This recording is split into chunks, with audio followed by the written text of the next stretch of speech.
Good afternoon, ladies and gentlemen. Welcome at our next presentation. Exactly 8 days ago, I invited Alexander BARD to my podcast, and we were discussing almost 2 hours, and I was totally impressed. Alexander was one of the most interesting person I have ever met, and maybe I should start with the thing that Alexander started his career as a musician. He created 6 bands, if it's correct, yes, 6 bands, something. The most famous band is called Army of Lovers, and everybody knows hits from Army of Lovers here in Slovakia or the Czech Republic because these songs were hits in the beginning of 90s in these post-socialistic countries. And after this career, he started to be philosopher. And he wrote, during the period of 20 years, he wrote 5 books. The first book, if I'm correct, was Netocracy. And Netocracy is the book about the explosion of the internet. And he coined some new terms. And one of the new terms was netocrats, which is a new internet aristocracy. The people behind internet corporation, internet giants, these people are, according to Alexander, the netocrats. And also he defined a new term, which is called consumptariat. So these consumptariat are all people who are just consumers in this new digital aristocratic system. After this book, he published some other books, but one of very interesting book is book about syntheism, because Alexander also created a new church or new religion in Sweden. It's called syntheistic church. And syntheistic church, basically, these religions is focused on atheist and pantheist, people who are looking for some kind of internal spirituality. I found out the information that the biggest event for like this syntheistic movement is Burning Man Festival, because Alexander is also very influential and very active in organizing Burning Man Festival, also in organizing his local Burning Man version, which is called Borderland, if I remember correctly. And his recent book is called Digital Libido, so Sex, Power and Violence in the Network Society.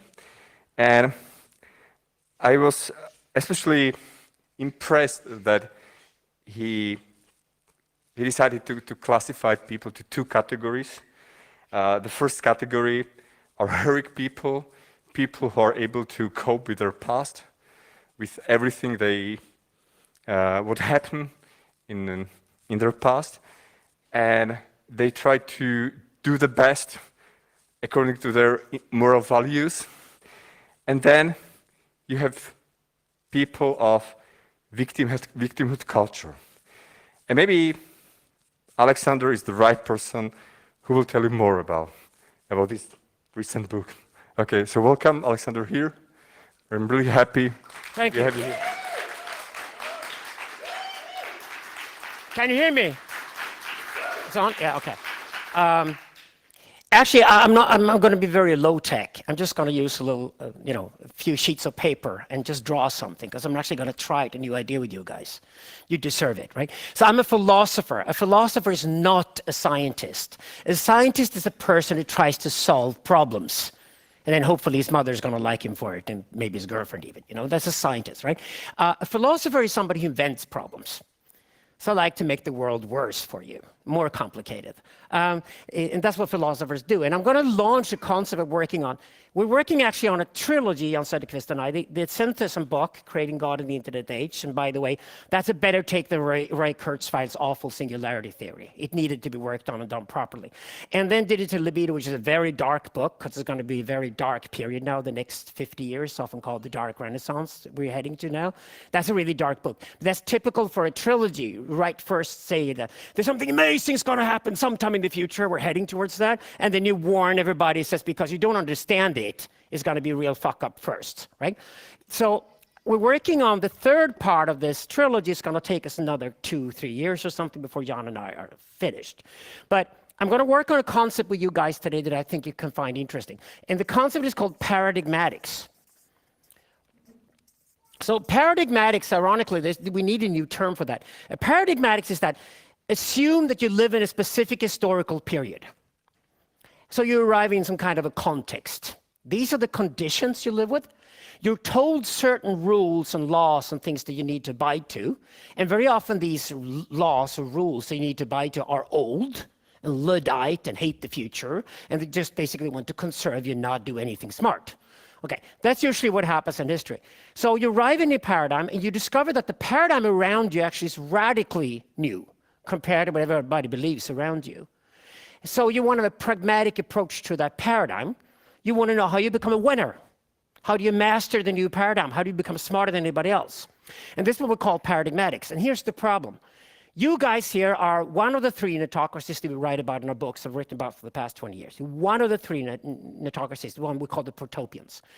You're not, of course, internet giants, tech giants, and that kind of shit. The guys who collect the data is the first netocracy. The second netocracy are the sensocracies. It's going to replace politicians and things like that. Why would you vote every 4 years when you actually vote every second? Of course, the Chinese take on that is dictatorship and the dictator, and all the data in an entire nation goes into a central computer in control of the dictator. It's a very old Egyptian idea, actually, it's not very Chinese. But, you know, we're probably fighting against that. I think we all agree on that. We support the guys in Hong Kong at the moment. Whatever they can do to fuck it up, that's fine. So you belong to another netocracy, which is the protopians. And fortunately, your best or most popular brothers and sisters in the world today are called Taiwanese hackers. The coolest thing you can be on the planet right now is to be a Taiwanese hacker who's trying to get around the 3 million censors are employed by the Chinese government to control communist China. And luckily, there are 80 million Chinese people in exile, and they're probably the most innovative, wealthiest people on the planet right now, and they're the ones you ally with. So paradigmatics here is like, what kind of paradigm do we live in? Well, the problem is that you're going to have a lot of old power structures, redundant old power structures when you do a paradigm shift, which is what's currently going on. You can then either be mediocre at the paradigmatics, which means you're just going to beat the old power system and improve on what you do compared to them. You can also go really deep into history, deep into what it means to be human in an historical sense, deep what it means to have technology around you, and you can actually use the entire system, the old paradigm, to become a master of it much better than anybody else, because you're not just good enough to be mediocre. You're better than Facebook. We're all going to leave Facebook in 10 years' time. We're all going to keep Bitcoin forever, but that's just because it's God's currency. It's a currency that no human being can kill. It's just like the internet. That's why the internet is a god too, because you can't stop the internet. You can blow up the entire planet with atomic bombs. Doesn't matter, the internet will still be around, because it is a completely decentralized system that can very soon put its own energy into the system, and by that time the internet lives on its own, and it's a god. Same thing with Bitcoin. So Bitcoin is God's currency. You know, you don't have to be offended if I don't talk more about Bitcoin, because you do that the entire weekend anyway. I'm actually going to move you over to another part of paradigmatics. So that is, what is this paradigm? What is it really, really, really about? Because I think the war over currency is very marginal. Why? Because money in itself, as a communication of value, was invented during the old paradigm.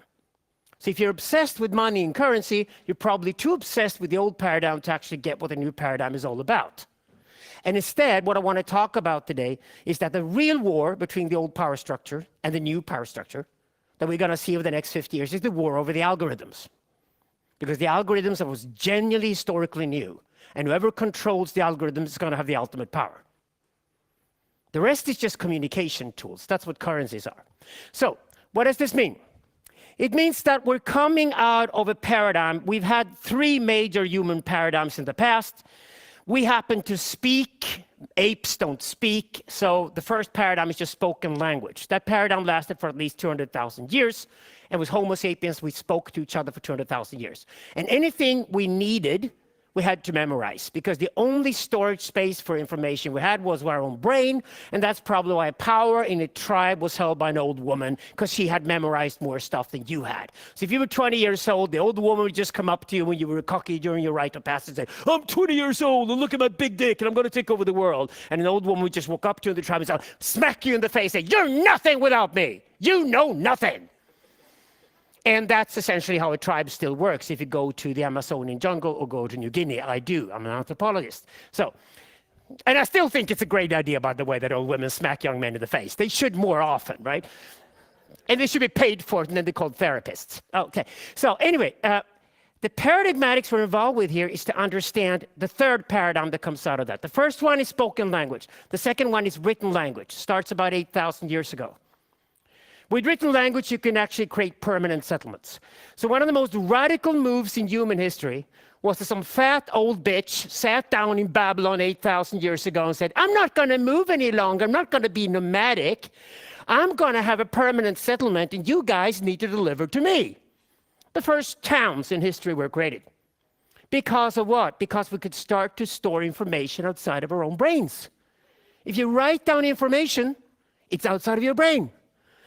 So it's a very simple logic. It just means that if you write everything down, so you get the old woman, she's about to die. You sit with her in a nursery home, she's got COVID-19, she's about to die. You ask her about her entire life, you write everything down. She dies. They'll say, oh, the old woman is dead. Our matriarch is dead. You say, don't worry. I kept all the information, I wrote it down.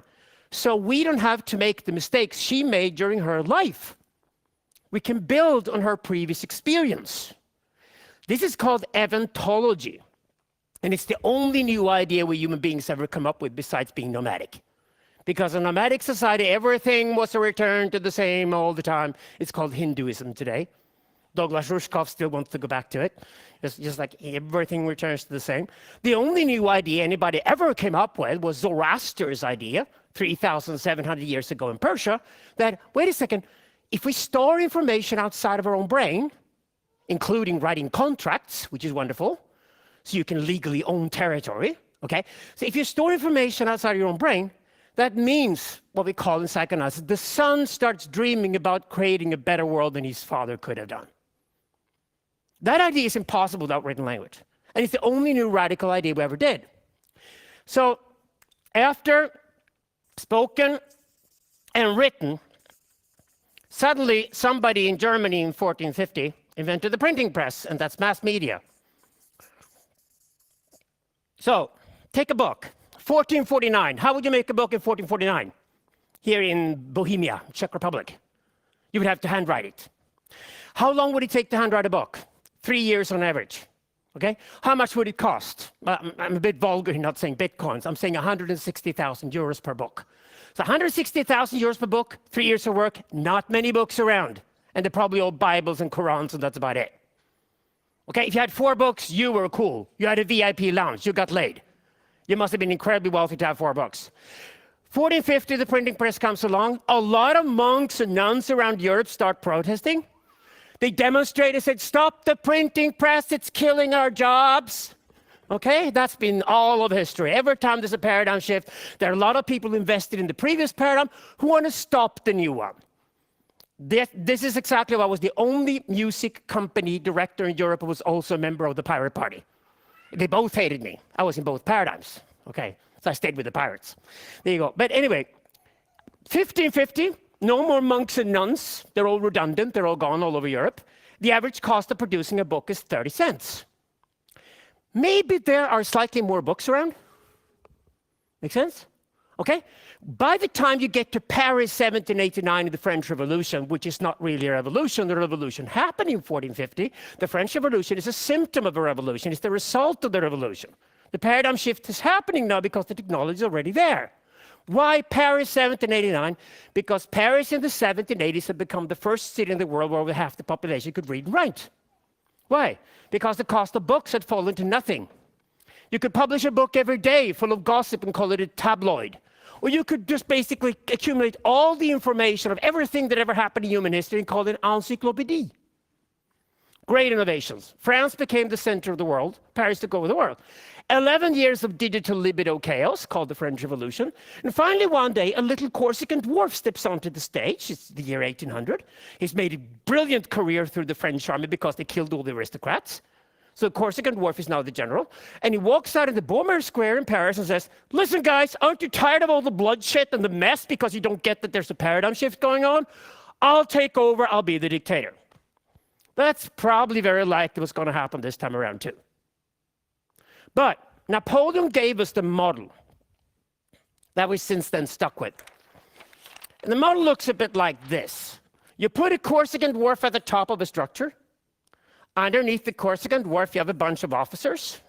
Underneath the officers, a bunch of sub-officers. And at the bottom of this army, or bureaucracy, you put the cannon fodder. Information travels from the top down with enormous efficiency. Why? Because it's mass media, and it's cheap. In 1806, Napoleon conquered all of Europe. With Napoleon's army, he had fewer soldiers than the enemy, but he won every battle anyway. Why? Because his soldiers could read and write. He knew that if you create a structure where even the cannon fodder at the bottom of the hierarchy can read and write, you have a whole new society. He was a paradigmatic genius. He understood how to use written language maximally, optimally. And Hegel and Nietzsche and all the other great philosophers of the 19th century loved Napoleon. They considered him like a messianic figure. And this model, after Hegel, 1807, and the philosophy of spirit, so widely read philosophical work, became the model for how you organized all of Europe in the 19th century. Europe had the fastest economic growth we've ever seen in the 19th century. It also had a huge population increase because people could survive in cities instead of dying all the time. You could also organize everything in that society according to this model. Every nation state, every bureaucracy, every government, every corporation, every school, every hospital, all of these institutions put a Dr. Napoleon or a Mr. Napoleon at the top, and then you report all the way down with enormous efficiency. That's Napoleon's army. That's the model Europe built itself on, and then the rest of the world has just replicated it. So we have the nation-state model for the rest of the world. Europe managed to even conquer 3 other continents and populate them in the same process. It's the most remarkable thing anybody ever did in history was the European conquest of the planet in the 19th century. That's undeniably a fact. Okay, so what then happens is that in the 20th century, we get radio and television. And please look at this diagram. Radio and television only reinforce the mechanisms that already come out of the printing press.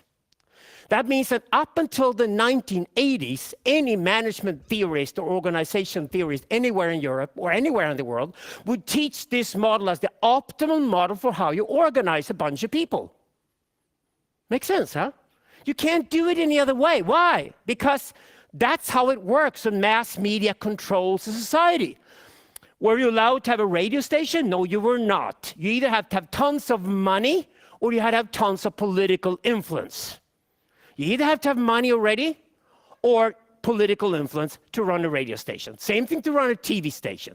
Same thing to run a newspaper. So any of these mechanisms with which you controlled society would have to be eligible to somebody who either paid their way or were politically okayed to do it, usually both, by the way. So money in politics was driving this paradigm. That's why I say you should watch out when you talk too much about currencies. It's actually old paradigm bullshit talk. So there you go. So it's just value communication anyway. But this is how communication operates in a Napoleonic system. Then the internet comes along and it fucks it up completely. Why? Well, somebody came up with the idea that we should put the smartphone in the hand of 7 billion people on the planet. And how do they react? Well, they learned from the mass media society that if you get a chance to speak, you deserve to have a large audience and everybody will love you for it and you have the talent to do it. So basically, you take a society which is like a social theater, and you have like tons of people who are sitting there in the audience, and you have a few stars performing on a stage. And now you declare that, oh, this is the internet, and we're going to move all of you people who are in the audience up on the stage, and you're all going to be stars. I knew this was all the wrong things, and Silicon Valley would fail. When I worked for a record company and I found out there was something called MySpace in 2003. And I said, MySpace is just all the crap shit that we at record companies avoid people from hearing because they don't want to hear it. And now all that shit is out there, and it's always Americans who do this. Americans always tell you you're beautiful and you're fantastic and you're talented and you're gonna win no matter what. They always bullshit you into believing that, don't they? Because they believe it themselves, no matter how mediocre they are. They don't get Nietzsche. So anyway, you got all these Americans telling you're going to be a star. Everybody's putting bullshit up on the internet. And then they're pretending to like each other. Whenever you hear somebody say, thank you for the ad, that is idiotic. It's just like, if I added you, it's probably because I knew you, so I would tell a third person that you and I get along and are friends. And if I just added you to pretend that we listen to each other's bullshit, that's Facebook, right? I knew Facebook would fail the day they didn't have a button you could push and dislike things and remove people. Because then Facebook would have been grounded in reality, but it isn't. It's just a kindergarten. So all this bullshit is going on. So the internet is essentially, what happened is the cannon fodder start talking directly to each other. And that's fine. It's decentralized. We like that, right? 8 billion people are talking directly to each other, or rather they're shouting at each other with megaphones called smartphones. And this chaos grows and grows and grows and grows and grows. And this dies. Napoleon's dead and over. We hate the authorities. Yeah, we're going to be all kinds of little minority groups, and we're going to be offended as long as we get attention. It's all about attention. It's my time now to speak. It's my time now to be a star. It's all very, very infantile. But that's essentially how the internet operates. Until now. Okay, what is the problem with this structure? The problem with this structure is naively flat. It says that we get 7 billion people on the planet. We all give them a smartphone, which they can afford. We all say they can get a Gmail account and a Facebook account or a ProtonMail account or whatever account they want to learn how to program and code. It costs them absolutely nothing. So the internet is moving towards zero cost. It doesn't cost anything to go online. It's going to kill capitalism. Because the point with capitalism was there were rare resources and you paid for them. That's why we have a deflationary pressure in the world economy. That's why people are throwing money at each other and don't know what to do with it. They go crazy. Why is that? Because we always look for a messiah or a savior, and we create a mess like the current one. The old paradigm will moralize against the new paradigm. The old paradigm will tell us that there's fake news out there, as if newspapers hadn't always written fake news. It was always North Korean. It was always about licking somebody's ass who was powerful. It was never decentralized.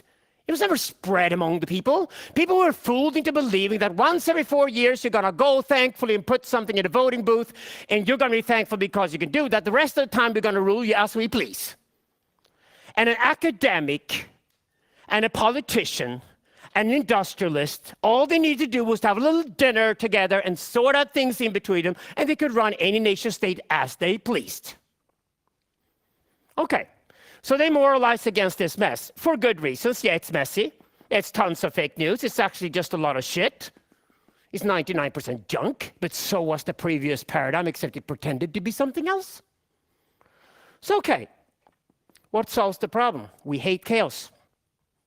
Whenever in history we human beings have confront chaos, we go for anything that remotely looks like order in the chaos.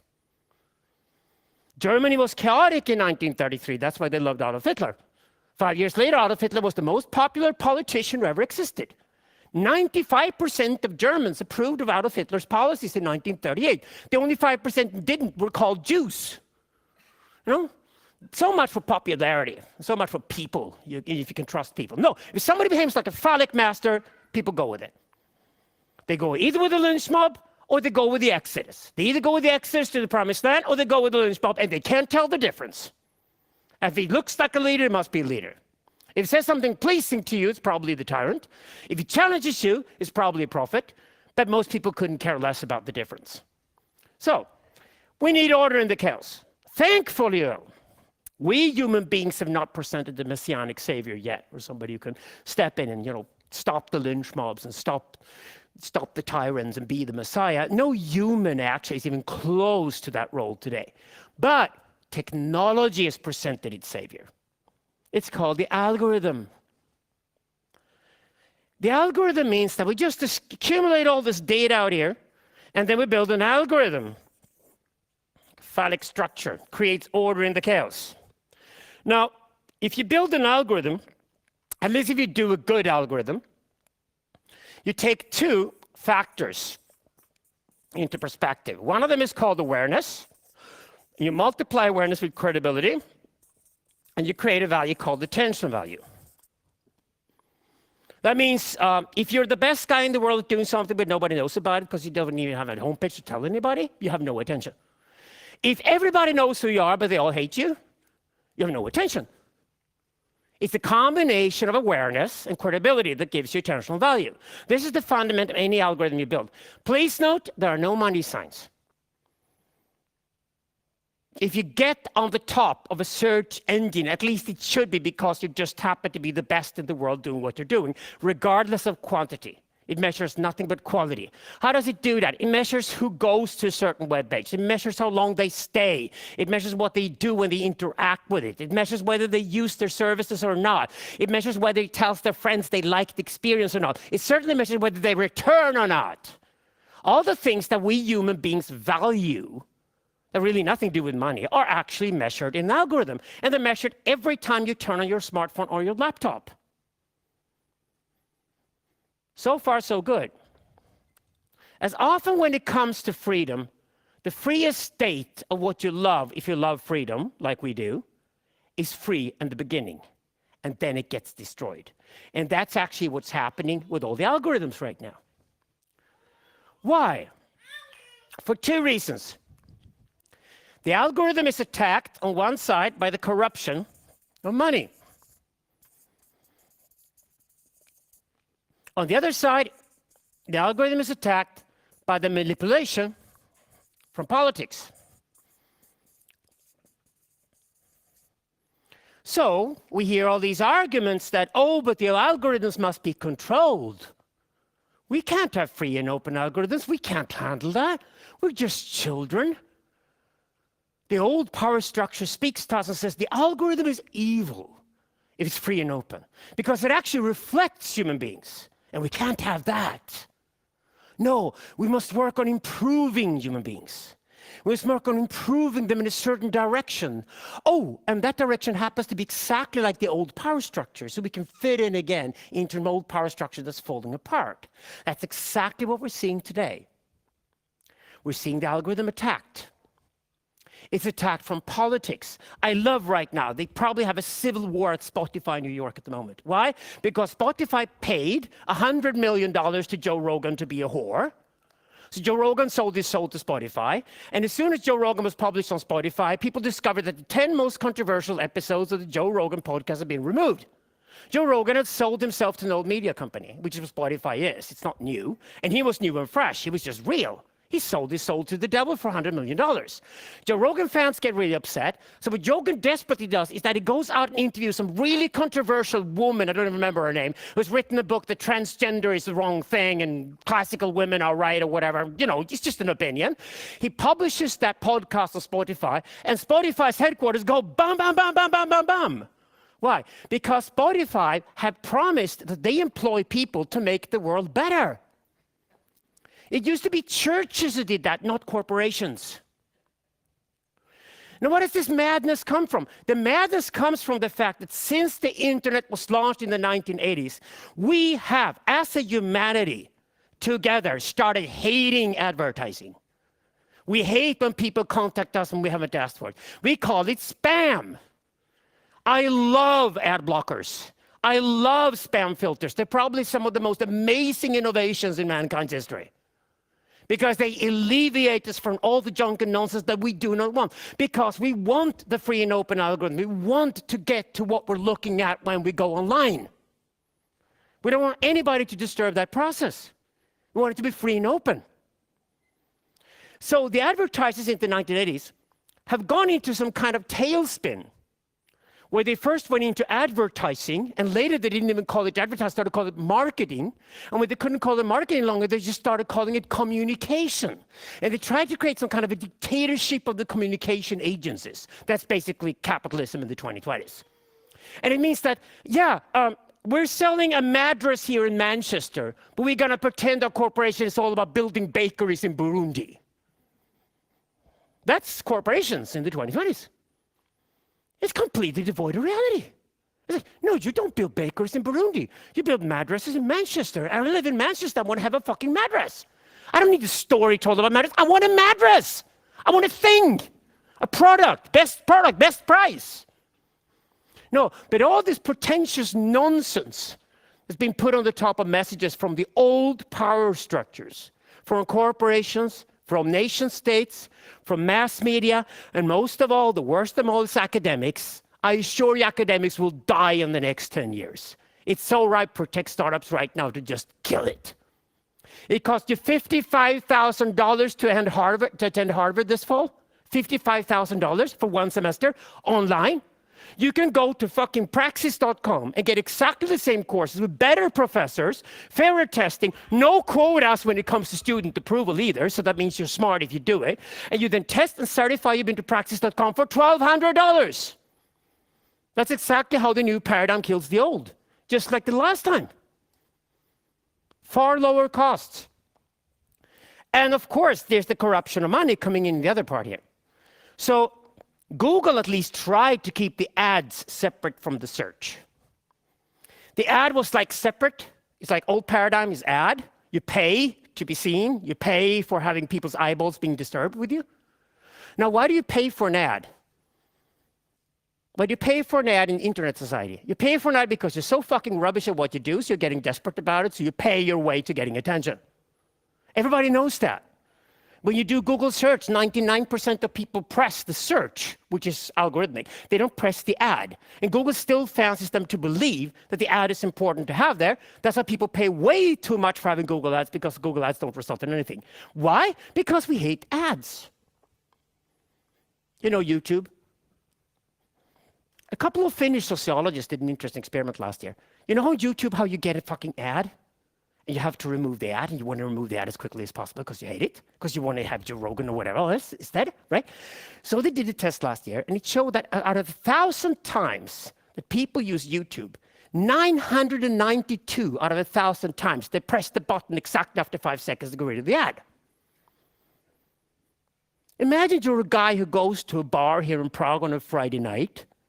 You walk into the bar, and 992 out of 1,000 women spit you in the face as soon as they see you. Wouldn't you just go home and hang yourself? I think corporations should. I think they're horrible. I don't want them. They prove no value at all in my life. Yes, I've created a chaos together with 7 billion other people who throw all kinds of shit out there. But if the algorithm is going to be around, it can sort that out for me. So I don't want the corruption of money. And the irony is that Google tried to keep the ads separate from the search, although they put the ads more and more in your face, because the only thing at Google that makes money for them is actually Google search still in 2020. It's ripe for takeover right now. And Google, therefore, have employed 50,000 people in Mountain View, whose job is basically to tell people how to cheat their way up the algorithm. But they can't have the ad within the algorithm, because then they'd be corrupt. Okay, that is one of the nastiest things people could do. It's called search optimization. Have you heard about that? Isn't that pure evil? Organized lying.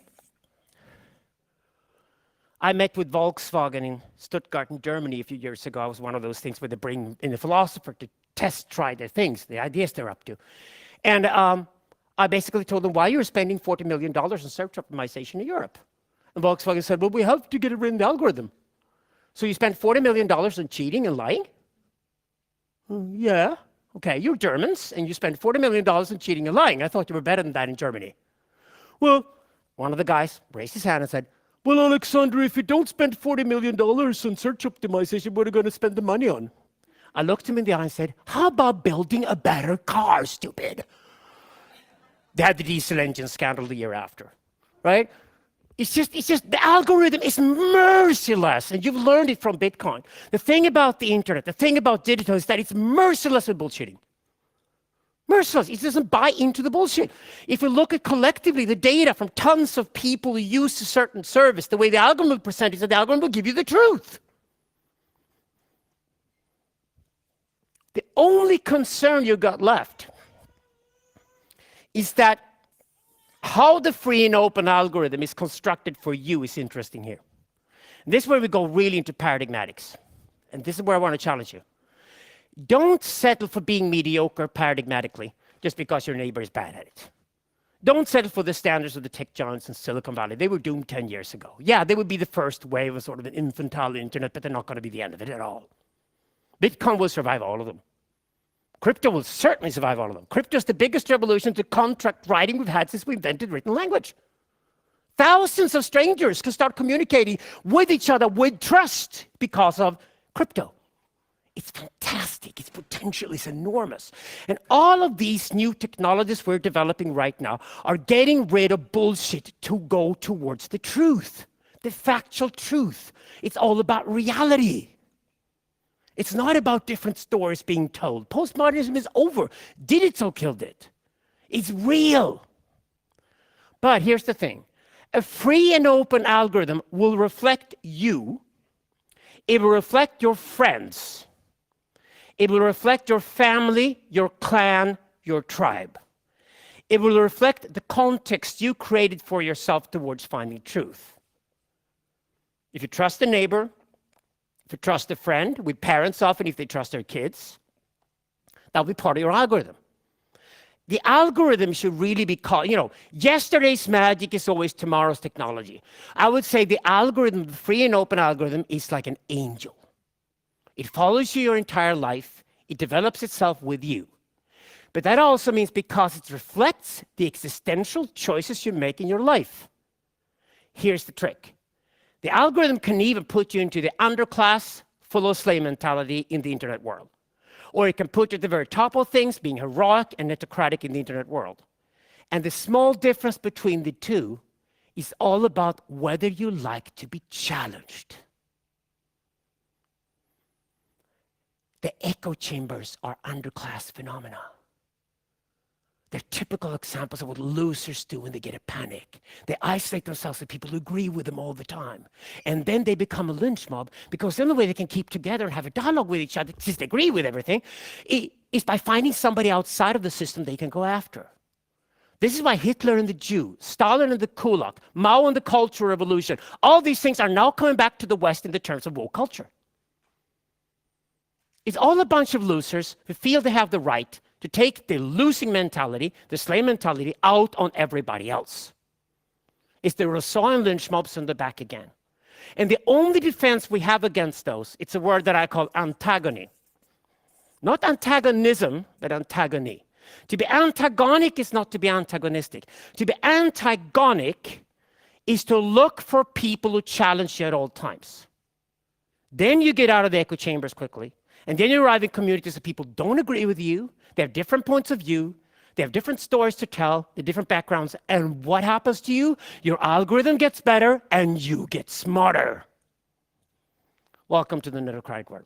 Thank you for having me.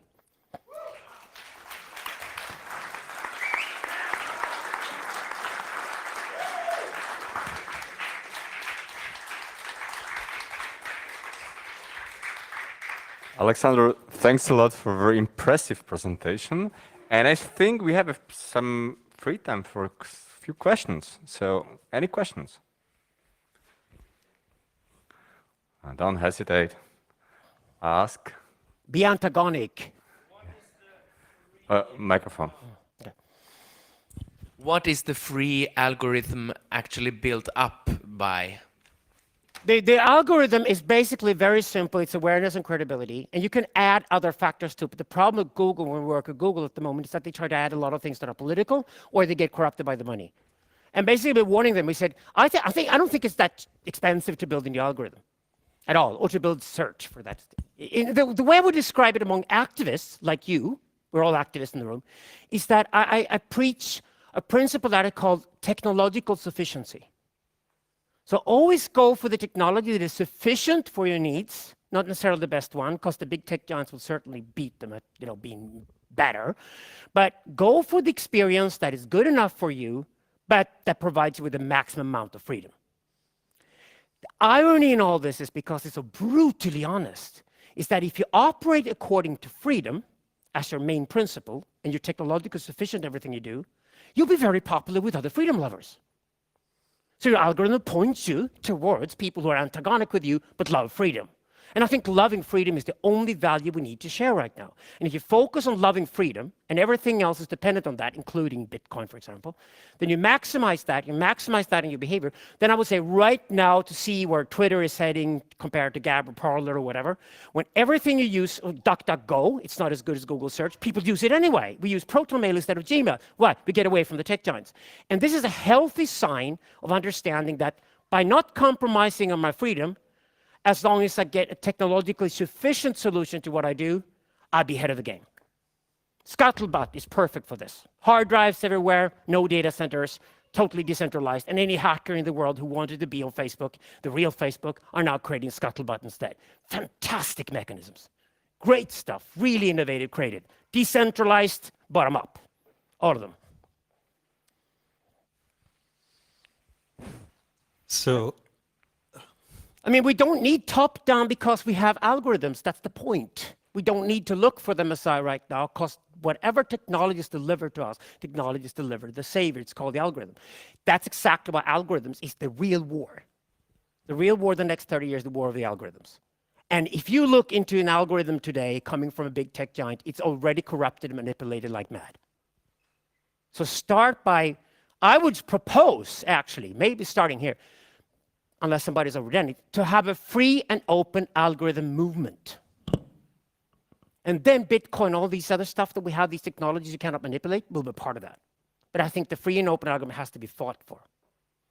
It's almost a messianic cause. Yep. So within the impressive framework of information transformation, I wonder what would be the, in your opinion, the interesting applications of crypto, because we are in a crypto place currently. Anything you think, this is all about time. Space is gone. Everything in the world today, because of digital, travels within a microsecond across the world. You might have a problem playing computer game if you're stuck in New Zealand playing with somebody from Svalbard, but that's very minor, right? And that's because you're good. But other than that, actually, everything travels so fast, the space is gone. This is all about time. It's all about the time constraints. It's all about the time axis. So everything from now on will, by us, naturally be valued according to how much time does it consume for us. That's if we want to get rid of anything in the way, ad blockers, spam filters, everything that disturbs us. You want to have a clean, pure communication. So then I would say the crypto, where crypto comes in is that when you have a need to lock in something along the time axis and said, this undeniably happened here. Okay. You can't change that. Then you're going to kill the nation states. You're going to kill corporations that we know them. You're going to kill anything from the old paradigm. You're going to kill anything that looks the slightest bit legal or judicial. Because you're going to have a mechanism where, we always know that with the contract. It's always the last paragraph in the contract is the only thing that's important. I know it from the music industry. It's only the last paragraph. And the last paragraph says, in case there is a conflict between these two parties, this is where they go, here's the arbiter. And if the arbiter cannot be removed or changed and is fixed, that means you can lock history in forever. It's almost like a Platonist fantasy, but it's all about the past. You can lock history in forever and cannot change it. So that also means if you are private about something or you do something you don't want your wife to know, don't use crypto with it because it will be locked in forever in time. Unfortunately, we are out of our time. Maybe very fast question and fast answer. Yeah, if you can. I think I got my answer, so I will pass it on. Okay. Okay, it may not be so fast, but could you comment about forgiveness in the digital age with the permanent record and everything we do online will be saved forever and so on? Thank you. That's what we're doing theology next. Yeah, that's part of what woke culture has exposed, is that anything you've done in the past will be held against you. Now, if we do that with every human being on the planet, we don't get a second chance. And that's the brilliance of entrepreneurship, is you get second, you get third chances. That's why we go to the world of theology. Religion taught us a lot of things. It domesticated us, it's kept us in our place, it gave us the constraints so we could be creative. That's why religion is interesting to go back to. It's a theological question. If we don't generously implement forgiveness in these processes, there's no way any one of us will take any risks. And what I hold against corporations today, when I talk to the corporations, is that I said, you are supposed to be risk takers. You cannot be entrepreneurial without being a risk taker. You cannot run a company or corporation without being a risk taker. That's fundamentally for doing business at all. But since all the systems now are all about avoiding risk, like, don't ever say anything that could offend anybody, right? If you're never going to say anything that could offend anybody, I can guarantee that your message will not be read by anybody because it'd be so fucking boring that nobody wants to read it. It'll be dead without libido, mortidinal. And I think right now we're moving into a very sort of drastic mortidinal stage where people are totally scared and terrified of the things that got around them because they're understanding according to the old paradigm, which is that somebody will write about you in the newspaper if you do the wrong thing. But nobody reads the newspaper any longer anyway. So you need to actually create subcultures of people who say, we're the fucking misfits, we made 50 mistakes, we touched women in the wrong place, we were hanged out during Me Too, actually we didn't die, but we almost died. Now we're around anyway, what are you gonna do with us? And we're a whole fucking subculture of people who are misfits, and we call it the culture of forgiveness.